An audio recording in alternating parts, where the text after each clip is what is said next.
Most people believe they think clearly, but they are ruled by impulse, fear, and the illusions planted by others. In a world where blurred judgment means defeat, the man who sees with clarity commands those who stumble in the fog. This video will teach you how to strip away the noise, sharpen your mind, and make decisions that secure power, not chaos. Every empire falls not from the sword of the enemy, but from the clouded judgment of its leaders, confusion, hesitation, and misplaced trust. These are the assassins of reason. To think clearly is not merely a virtue, but a weapon that separates the ruler from the ruled, the hunter from the prey. In the quiet corridors of power, those who cannot discipline their minds become puppets to sharper players. Tonight, we will dissect the art of clarity, not as a moral ideal, but as a Machiavellian instrument, merciless, strategic, and designed to carve victory out of uncertainty. Clarity is not born in passion, it is forged in distance. You imagine yourself rational, but in the heat of anger, or the sweetness of desire, your judgment bends like a reed in the storm. Ask yourself, how many decisions in your life have been made not from reason, but from the trimmers of emotion? A ruler who allows himself to be ruled by his feelings is already a servant. History offers no shortage of examples. Consider Mark Antony. Ensnared by Cleopatra, blinded by desire, his empire shrank not because his armies lacked strength, but because his mind lacked discipline. He lost Rome before he lost a single battle. Why? Because he could not detach. Detachment is not the absence of feeling. It is the mastery of it. It is the ability to step outside the storm and view it from above, while others are drowning in the flood. The man who achieves this discipline sees the board when others only see the pieces. You may wonder, how does one achieve this?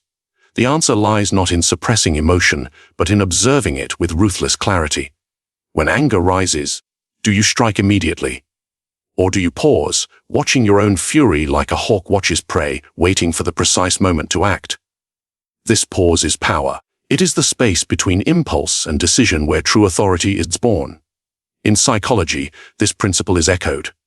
Cognitive reappraisal, the ability to reinterpret your emotions before they dictate your actions, is a weapon few use. But those who master it can turn rage into calculation, fear into caution, and even love into leverage. Yes, love itself can be turned into strategy if you refuse to be consumed by it. Think of a negotiator. Two men sit across the table. One pounds his fist, red with anger, convinced that his passion shows strength. The other remains still, silent, his face unreadable. Who holds power in this exchange? The one who is unmoved. The one who refuses to give the enemy the satisfaction of a visible weakness. This is detachment. Even in war, generals who could detach from their own emotions conquered those who could not. Hannibal, standing against Rome, used patience and observation where others would have rushed. He let Roman pride and anger blind them, drawing them into traps. His clarity was not divine, it was disciplined. He did not fall in love with victory, nor drown in hatred for his enemies. He simply observed, calculated, and struck. You must apply the same. In your own life, detachment must be trained like a soldier's hand. When you feel insulted, pause. When you feel tempted, pause. When you feel desperate, pause. This pause does not weaken you, it terrifies others. For the world expects reaction.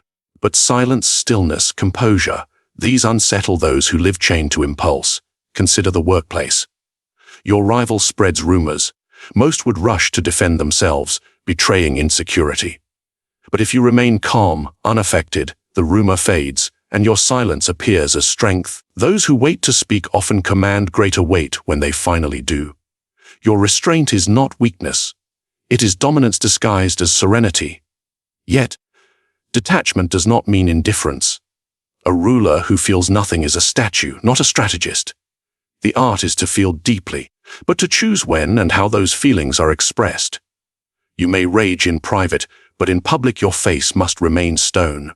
You may desire, but desire must never write your decisions. The mind must be sovereign over the heart. Why is this so rare? Because most cannot bear the silence within themselves. They crave the release of reaction, the satisfaction of expression. But leaders, manipulators, Those who rise above, they learn to suffer the silence, to live in that uncomfortable pause, and to wield it as a blade. So, I ask you, when the moment comes, when the insult burns, when the desire overwhelms, when the fear suffocates, will you react like the crowd? Or will you detach, observe, and wait until your action is not an impulse, but a strike of calculated precision? Detachment is discipline. Discipline is clarity, and clarity is power. But detachment alone is not enough. For once you have freed yourself from your own emotions, you must still contend with another danger: the voices of others. The whispers, the flattery, the lies. Their fog can cloud your vision as surely as your own passion. The greatest chains are not forged of iron.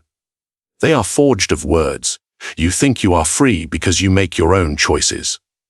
But ask yourself, who whispered the options into your ear? Whose stories, whose promises, whose judgments shape the path you call your own?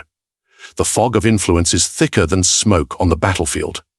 It blinds the strongest, ensnares the wisest, and topples rulers who believed they saw clearly. You live surrounded by it. Loyalty, advice, love, friendship. These are cloaks under which manipulation hides. Consider the fall of Julius Caesar.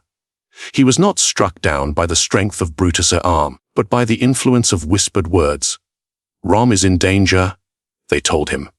Your power must be checked, they urged. Flattery carried him to the Senate, and treachery ended him. The daggers were sharp, yes, but the real weapon was persuasion. Influence does not always declare itself as enemy. Sometimes it smiles, sometimes it praises. The sycophant at your side tells you what you wish to hear, not what you need to hear. And if you are weak, you will believe him. For there is no more comforting lie than the one that strokes your vanity. Ask yourself, how many of your beliefs are truly your own? You repeat phrases learned from parents, from leaders, from the media you consume daily. Your opinions are often borrowed garments, stitched together by those who profit from your obedience. What you defend as conviction may only be suggestion, planted long ago and mistaken for truth. In psychology, this is known as social conformity. When a group repeats an idea, even if false, the individual bends. The crowd becomes a mirror in which you see yourself, and you believe the reflection is real. But the Machiavellian mind does not bend. It recognizes the mirror as distortion and seeks its own reflection elsewhere. History punishes those who fail to see through the fog. Think of Neville Chamberlain, who believed Hitler's assurances of peace. Flattered, deceived, soothed by words, he returned to Britain with promises written on air. His error was not ignorance of facts, but blindness to manipulation. He chose to hear what he wanted rather than what was. And the cost was war. Now, you may not command nations, but the principle applies. Your colleague urges you to trust him. Your lover swears eternal loyalty. Your friend insists they have your best interest at heart. But do they? Or do their words serve themselves? You must learn to strip language of its perfume and smell the iron beneath. Every promise hides a motive. Every gift creates a debt. Every expression of loyalty is a mask that may conceal envy or ambition. To think clearly, you must question not only what is said, but why it is said. Imagine a commander on the eve of battle. One advisor tells him to attack. Another tells him to retreat. A third flatters his courage, urging boldness. If he listens blindly, he is already defeated. But if he asks, who gains if I move forward? Who profits if I hesitate? Then the fog begins to clear.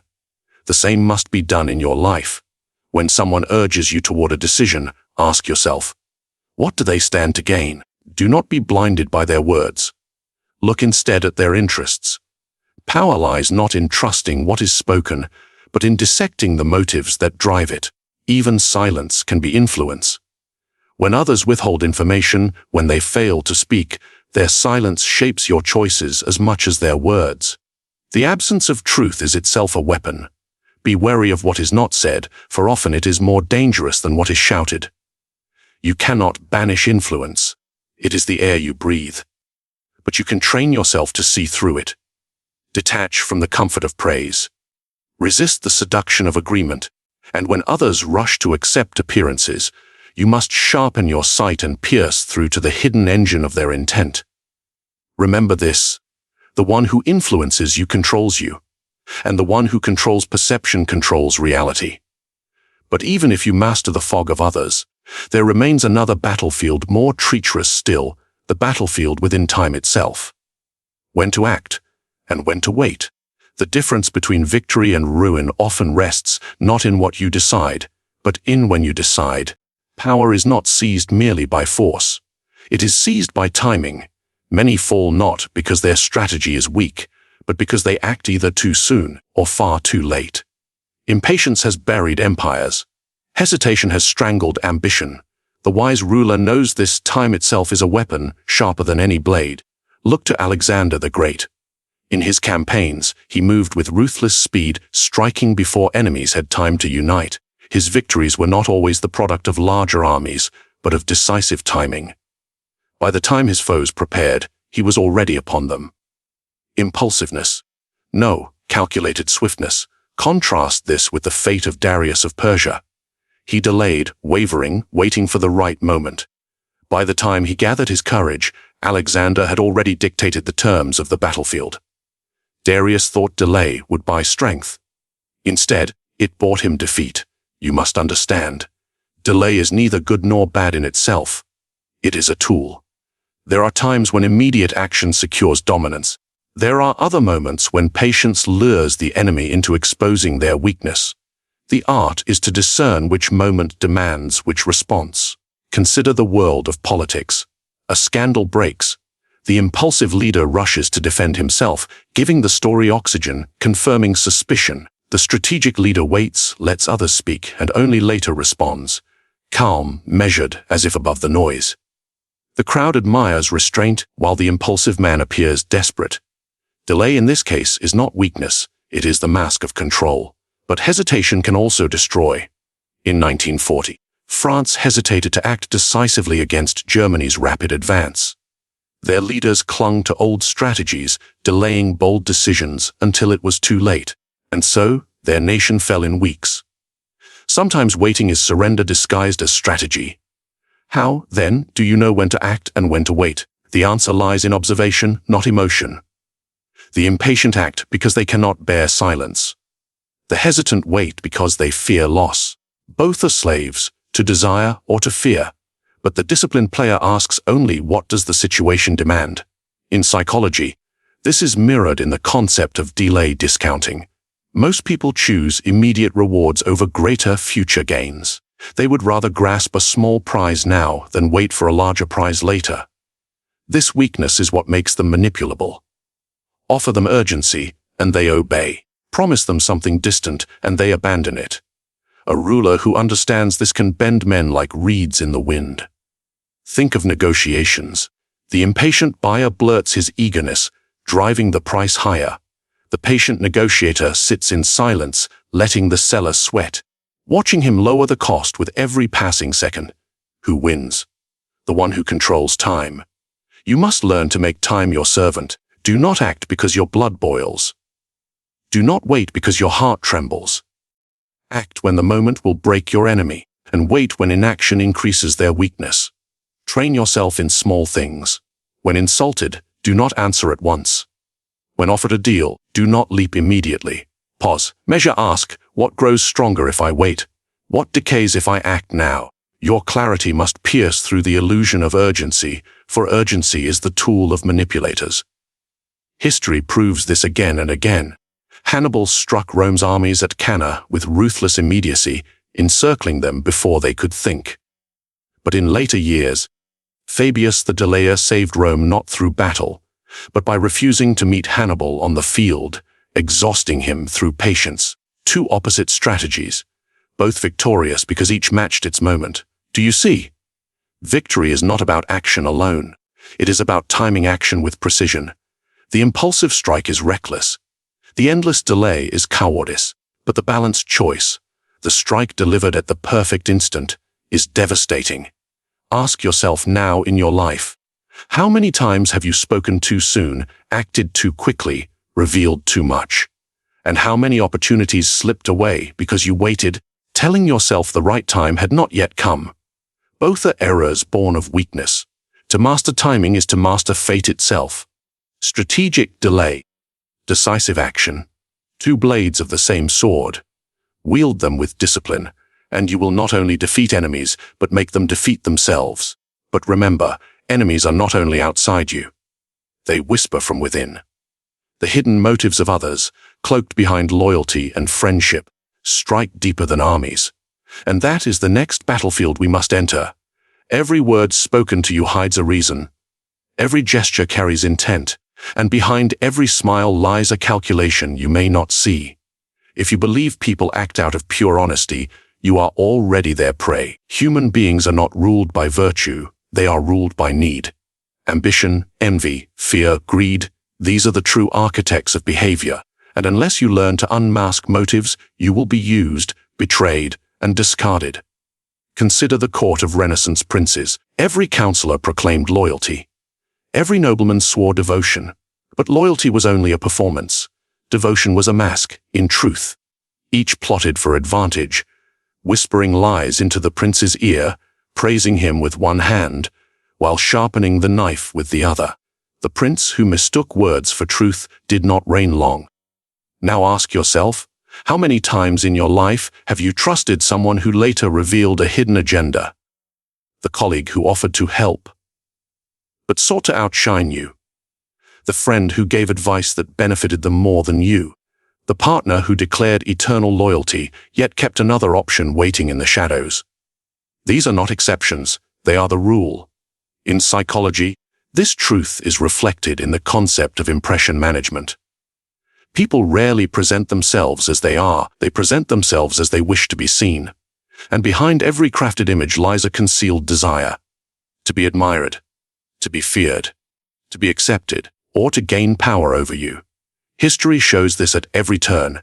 Cardinal Richelieu, master of manipulation in France, understood that men rarely speak truthfully of their aims.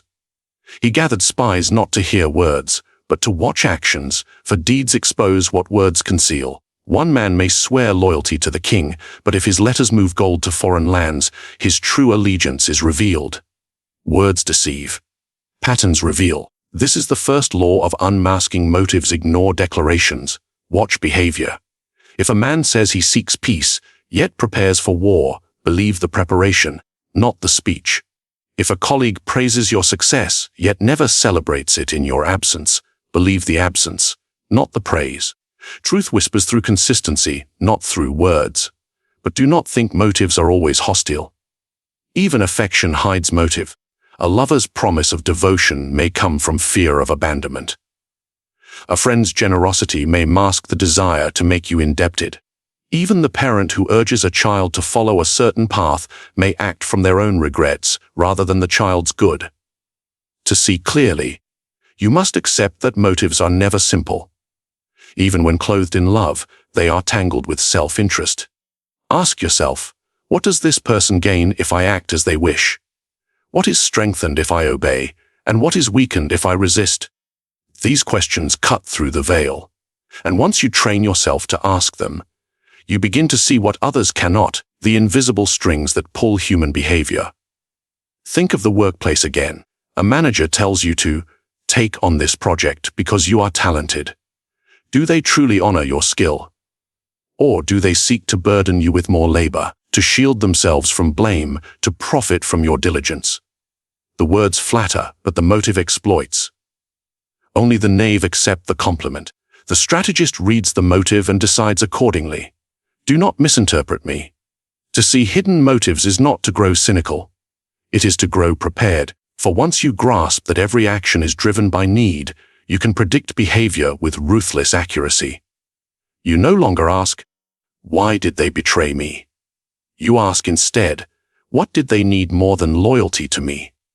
And that question will always have an answer. This power grants you control. If you know what others desire, you can shape your response.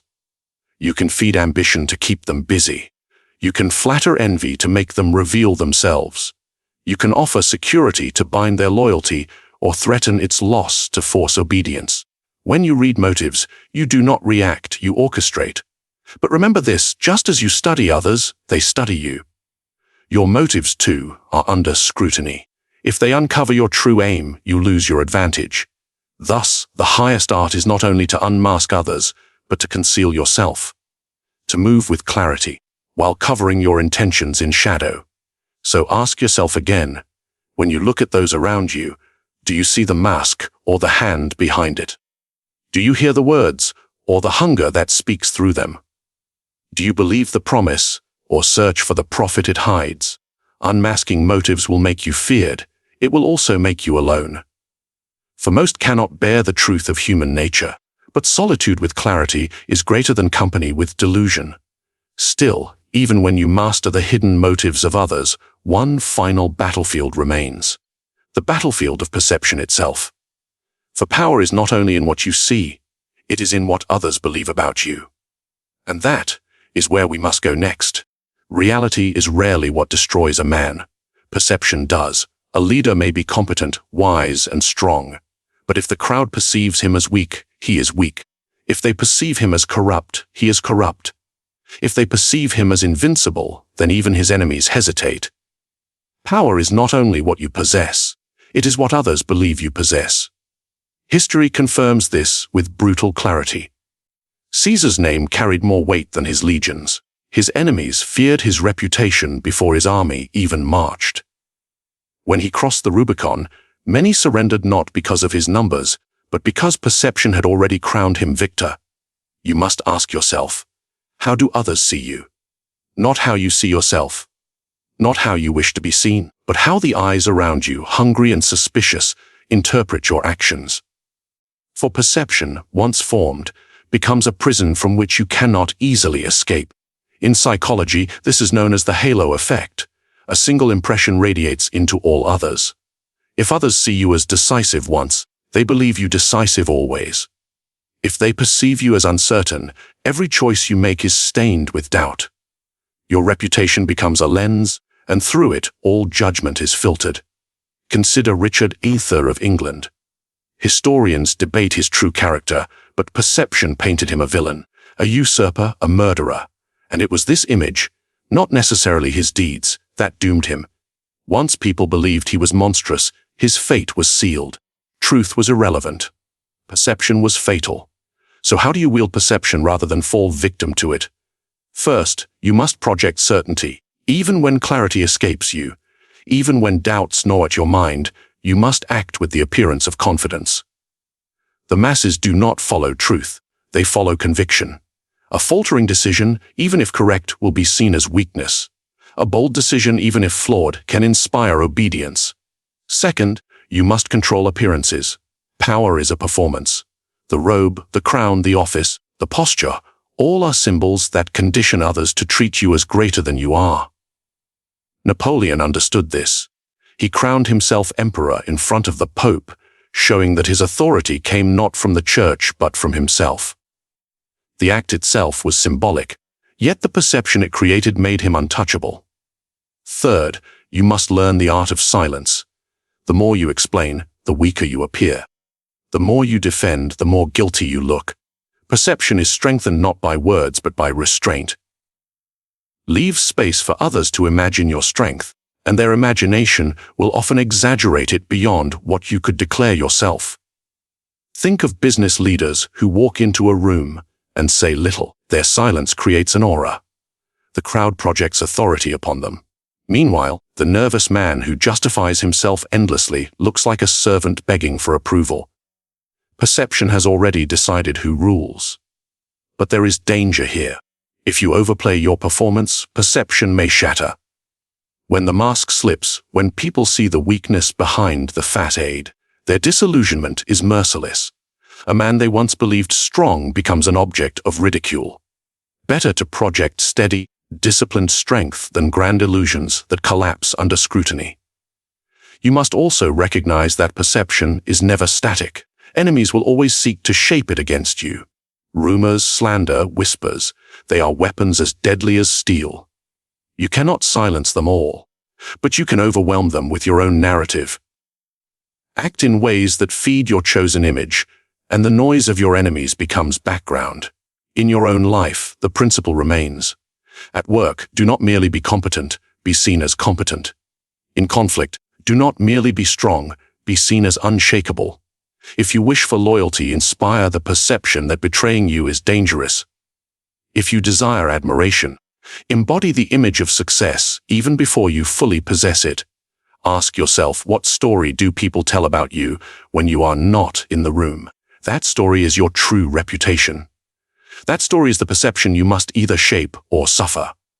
Remember, truth matters little without perception, for power does not reside in reality alone, but in the minds of others.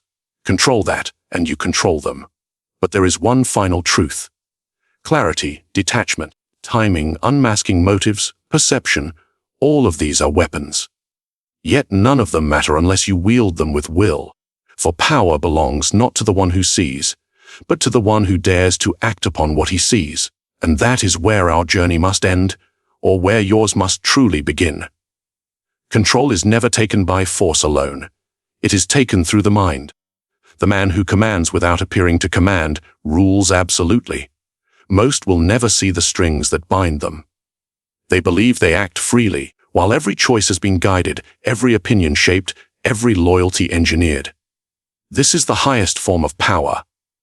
Domination without resistance, obedience without awareness. Ask yourself, would you rather be the one deceived or the one who designs the deception? Would you rather walk in the fog or be the one who controls the light? If these truths disturb you, good.